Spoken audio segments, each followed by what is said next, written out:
皆さんおはようございます。スペースアートダンス TV で今日もエナジー全開ステップアップしていきましょう。この動画はジャズダンス、バレエのターン、ピルエットの解説動画となっています。ピルエットは旋回の意味を持ち、その場でターンをするテクニックです。プレパレーションからターンまで軸足の位置が変わらないため、準備でミスがあった時にターンで修正をするということがとても難しくなってくる回転技です。まずはポジションを覚えること、そのポジションに必ず入れるというところまで体に染み込ませる練習が必要です。マスターをしていけば2回転、3回転と可能になっていくターンですが、首の動きなどいくつか避けては通れない練習があります。練習を重ねていくうちに首のアイソレーションや立ち姿やルルベをした時の引き上げなどがきちんとできているか、このあたりも関わっているということが分かってくると思います。自分に足りていないスキルが明確になる、気がつけるということもスキルアップには欠かせない要素ですよね。体に染み込むまで練習したら力まずにターンをすることができるので、ポジションや要素を確認しながら少しずつターンに発展していけるようにしましょう。今回のターンのシリーズでは振り付けなどでもよく使われる3つのターンを挙げて動画をご用意しています。刺すという意味を持ち、片足を床に刺してターンをするピケ、鎖、チェーンの意味を持ち1番のルルメでターンし進んでいくシェネ。各実践動画に対して各部位のポジション、コツなど細かく説明している解説編もセットでご用意していますので、ご自身の目的に合わせてご覧いただけたら嬉しいです。関連動画は概要欄にリンクを貼っておきます。スペースアートダンス TV ではダンスレクチャーはもちろん、ストレッチ、筋トレをはじめとした体の知識など私生活にもお役に立つ動画を作っています。ぜひチャンネル登録、グッドボタン、頻度高く更新もしていますので、通知ボタンの方もポチッとよろしくお願いいたします。ピルエットをマスターしてスピード感の見える動き、そしてバランス力の強化、これもゲットしていけるように頑張りましょう。5、6、7、レッツゴー。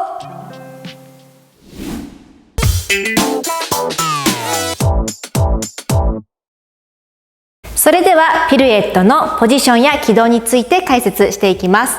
まずポジション、足、アームス、ボディと分けて解説していきますね。足の形はジャズパッセ、この形がターンの時の形です。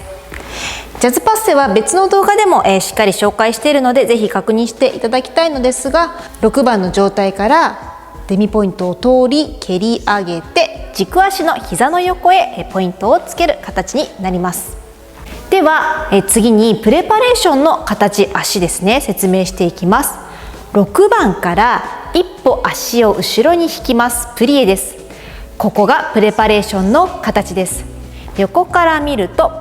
このような形になっています。この時あまり足を遠くに開きすぎないようにしてください。開けば開くほど自分の軸がずれやすくなって蹴り上げた時にまた回転がぶれてしまいますので、一歩下げる、そして自分の重心の軸がずれないところへ行くようにしてください。ここがプレパレーションです。ではプレパレーションからターンの形への軌道を説明していきます。まずは気をつけの形、6番のポジションから右足をオープンにして後ろへ運びます。そしてプレパレーション。次にこのまま右足を蹴り上げてジャズパッセ。6番キュッと締める、開く、プレパレーション、立つ。次にアームス説明していきます。ターンの時のポジションはアンナ番の形になります。プレパレーションの形、準備はアンナ番から回りたい方向と反対側を横に開いてください。ではこれを軌道としてつなげてみると、プレパレーション、そして一度開きます。アラセゴン、そしてまたアンナ番へ。軽く足と合わせて動かしてみましょう。まずは6番の状態から、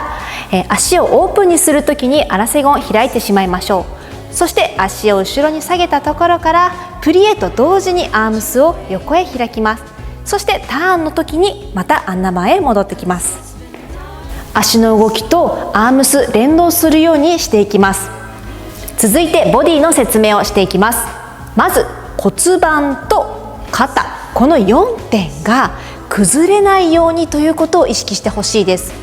例えばこれが先に骨盤が動いてしまったり、もしくは横に傾いてしまったり、これだけでターンが崩れてしまいますので、この4点がこのまま移動していくんだというふうに意識を持ってください。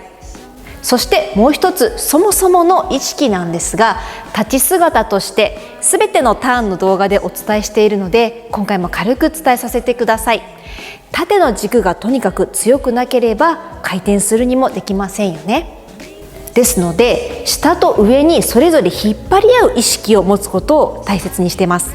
まず足は床にしっかり刺す、下へ意識。そしてお尻を上に引き上げる、上の意識。お腹を下へ、丹田を下へぐーっと下げる。胸は上、引き上げて、肩は上がらないように下げます。そして首を上に上げる。ここに空間ができますね。このようにすごくシンプルに基本の立ち姿を作れたら、このままの形でキープして回るんだと思ってください。どんなに足の形が変わっても、向きが変わっても、この6つの矢印をキープできるように頑張ってください。ピルエットの際のポジションや形、このあたりはお伝えできたんですけれども、実際回転になった時の内側の意識だったり、どんな風に軸を取ったらいいかななんてことをこの後の Tips コーナーでお伝えしていきたいと思います。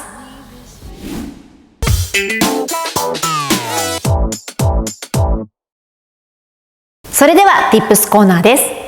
今回ターンのシリーズということで3つのターンを紹介して動画を作っているんですけれども、シェネ、ピケ、そして今回のピルエット、この3つのターンの中で唯一プレパレーションの軸と回る時のターンの軸が変わらないのがこのピルエットです。これがとても難しいと思います。ですのでまずは軸の話からしたいと思います。まず自分の体の重心、どこにあるか分かりますか？重心っていうのは物体の中心にある場所ということで、ボディコントロールの別の動画で詳しく解説しているんですけど、人間でいうとおへそのちょっと下あたり、丹田のところ、そして横から見てもこの自分の真ん中のところにある、この内側でぐっとつないだところ、ここが重心となります。そしてそこに向かって頭のてっぺんから垂直に床の方へ向かって刺した線、これを重心線と言います。ピルエットでは重心線がプリエでプレパレーションをしても、そしてターンをしてもずっと同じ場所に線があるということになります。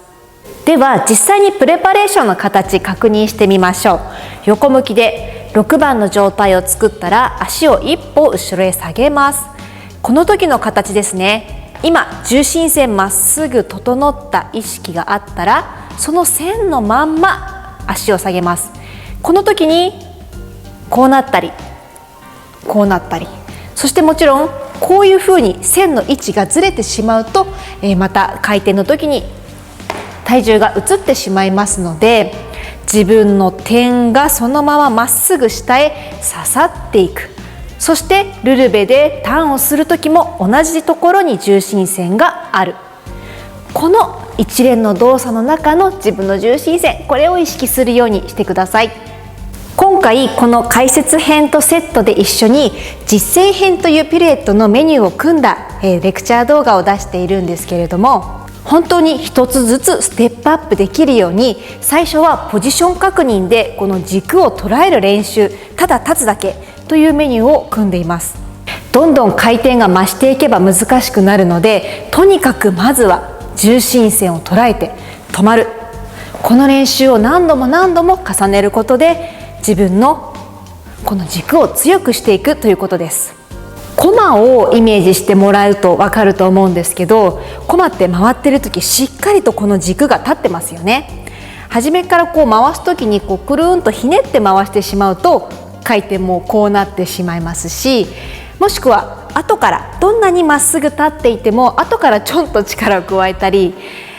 ろくろとかもそうですよね。回ってる時に少し力が加わるだけで整っていたものが一気に崩れ始めてしまう。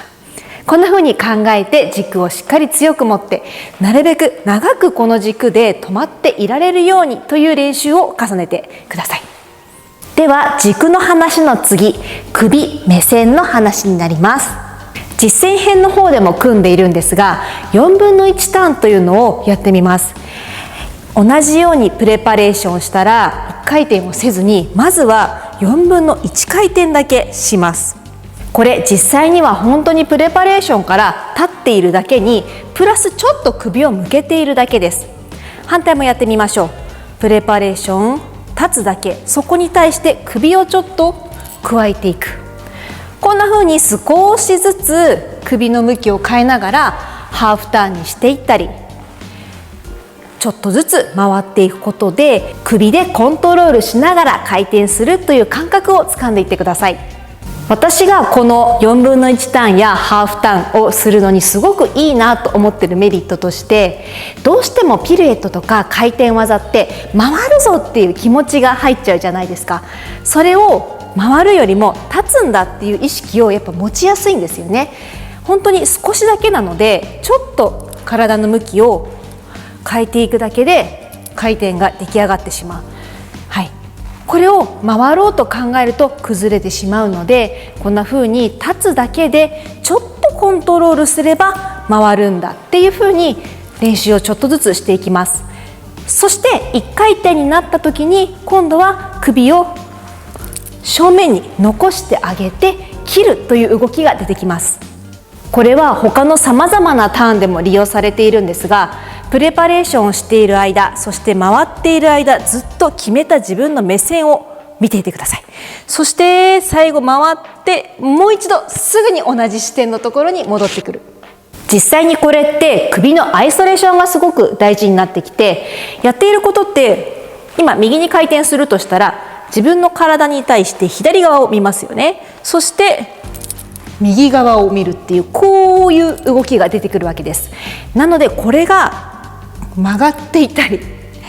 こういう風な動きになってしまうと、それだけで回転が難しくなってしまいます。なのでこの首のアイソレーションちょっと苦手だなと思っている方は、ぜひねこの機会に見直していただいて、もう一度トレーニングを積んでみるのもいいかもしれないです。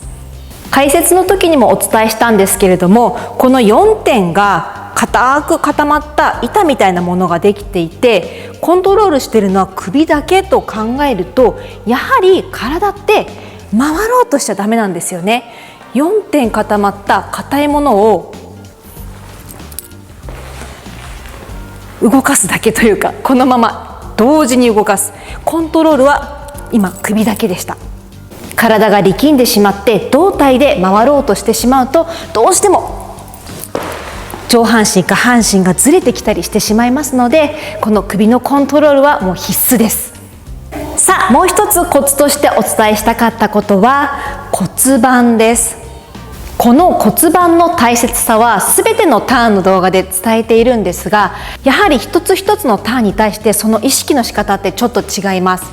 今回ピルエットで骨盤意識してもらいたいことは、イメージなんですけど、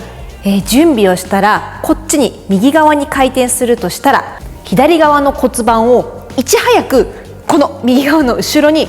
持ってくるということです。形的には不可能ではあるんですが、もちろんこの骨盤がねここに来るには全部が動かなきゃいけないんですが、意識としていち早く近道を通って骨盤を移動させるという意識です。よく私も練習積んでいる時にこう準備をして、ここを押してもらったりしていましたね。骨盤をいち早く押して押してっていう風に内側へ回していきます。先ほどもお伝えしたシェネ、ピケ、ピルエットの中で骨盤の使い方がやはりちょっと違うのがあるんですけれども、シェネやピケの場合って私が説明したかったことって、先に行った足に対して後から来る骨盤のこの意識を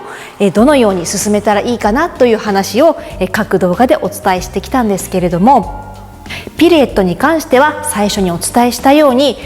プレパレーションでもうすでに出来上がった軸に対してこの軸でコントロールをしなければいけないという難しさがあります。この体の中心部分にある骨盤が立っている時もプレパレーションしている時もターンの時もずっと同じ形をキープしなければいけないわけです。今主に3つのことを Tips コーナーとしてお伝えしました。まず絶対に大事な軸のお話、そして次に回転を助けるための首の話、もう一つも回転に関わってくる骨盤の話ですね。この3つが組み合わさってやっと回転になるわけで、そもそも軸がやっぱり立っていなければどんなに首や骨盤の力が強くても回れないので、上に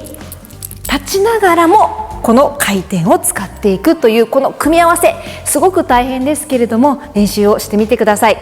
さっきもお伝えしましたが、実践動画でちょっとずつ回るという、これ本当に思ってる以上に効果があるので、体に染み込ませるっていう効果になるので、ぜひこれご活用ください。またアームスですが、今回このようにアンナ盤の形で回りますよというふうにやっていますが、私も最初そうだったんですが、重心線から離れれば離れるほど、遠心力で働いてしまって外へ逃げてしまいがちなんですね。なのでもしかしたら初心者の方はもうぐっと近づけてしまう、手もグーにしてもいいぐらい、ただし肘は落ちないようにした方がいいです。この空気の抵抗が変な形で生まれないように回転に沿った形で回るようにするといいと思います。慣れてきたら少しずつ手をアンナ盤の方へ持っていく。これは実際に私も本当にやっていたので、自分の軸に近くする、なるべく外に逃げないようにキュッと絞り込むっていうのにはいいと思います。そして最後に1点だけ補足させてください。ピルエットというのはバレエでは基本的にはオープンパッセの形で回ることをピルエットと言っていますが、今回は主にジャズやチアダンスやテーマパークダンスなどでよく使われるジャズパッセでのピルエットをご紹介しました。それゆえの骨盤の使い方や、軸の使い方があると思いますので、少しバレエのオープンパスで回るピルエットとちょっと違う部分あると思いますが、用途に合わせて練習してみてください。以上 Tips コーナーでした。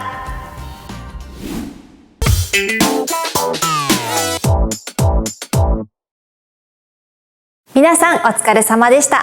ピルエット解説動画いかがだったでしょうか。思っている以上にバランスが取りづらくて苦戦するターンだったと思います。いきなりたくさん回ることをイメージするのではなく、まずは立つことから始めて少しずつ回転を増やしていくといいですよ。それでは簡単に復習していきます。重心線を捉えてコマのように体の意識を中心に集める。4分の1や2分の1など少しずつ回転数を増やしていく。目線を定めて首を切る動きを加えていく。骨盤をいち早く回転方向へ運ぶように、その際ツイストが起こらないようにボディをキープする。今回のターンのシリーズでは振り付けなどでもよく使われるターン3つを挙げて動画をご用意しています。鎖、チェーンという意味を持つシェネ、刺すという意味を持ち片足を床に刺してターンをするピケ、各実践動画に対して各部位のコツや体のポジション、意識など細かく説明している解説編もセットでご用意していますので、ご自身の用途に合わせてご覧いただければ嬉しいです。また大前提として立ち姿やジャズやバレエの基礎基盤となってくるプリエ、ルルベ、そしてアームス、足のポジションなど細かく解説している動画もすでに公開済みです。ターンの練習中につまずいてしまったら、ぜひ一度基礎に立ち返って練習にお役立ていただければと思います。そしてターンをマスターしてきた頃、いずれ実践として使えるように、ぜひ一緒に取り組んでもらいたいメニューもあります。ターン、ジャンプへつなげる基礎ステップシリーズでは、シュスやシャッセなどターンのつなぎに活用できるテクニックをご紹介しています。クロスフロアでステップをつないで、ぜひ様々なバリエーションで練習をしてみてください。基礎力と応用力、どちらも高めていけるように頑張っていきましょう。関連動画は概要欄にリンクを貼っておきます。スペースアートダンス TV では皆様がエナジーあふれるダンスライフを送れるように、そして少しでもハッピーにつながっていけるよう動画を作っていきます。チャンネル登録、グッドボタン、通知ボタン、ぜひよろしくお願いいたします。いつもご視聴いただいている皆様、本当にありがとうございます。今回、コマの意識が出ましたね。コマと聞くと、小学生の時に流行っていた遊びを思い出します。普通のコマはもちろんなんですが、当時、酒蓋を回すというのが私のクラスでは流行っていました。おじいちゃんにいろんな酒蓋を取っといてもらって、それを集めて学校へ持っていき、親指と人差し指でくるっと回すというのが流行ってたんです。白鶴の酒蓋はよく回るよというふうに言われていて、たまにおじいちゃんがそれをくれる時はすごくプレミア感があって嬉しかったです。あとはあやとりも女の子では流行ってました。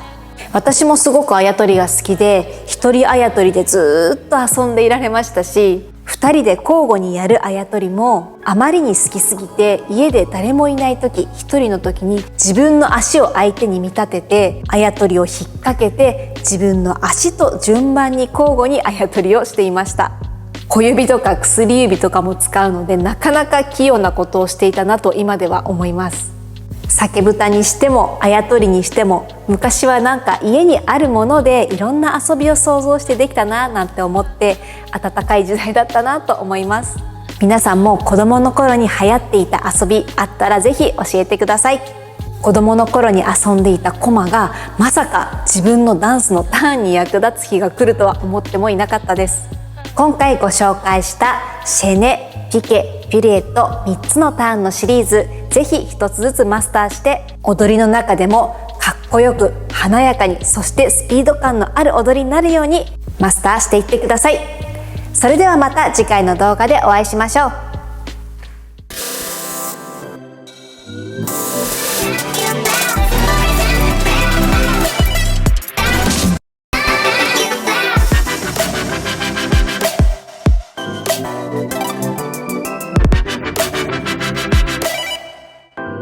Thank you.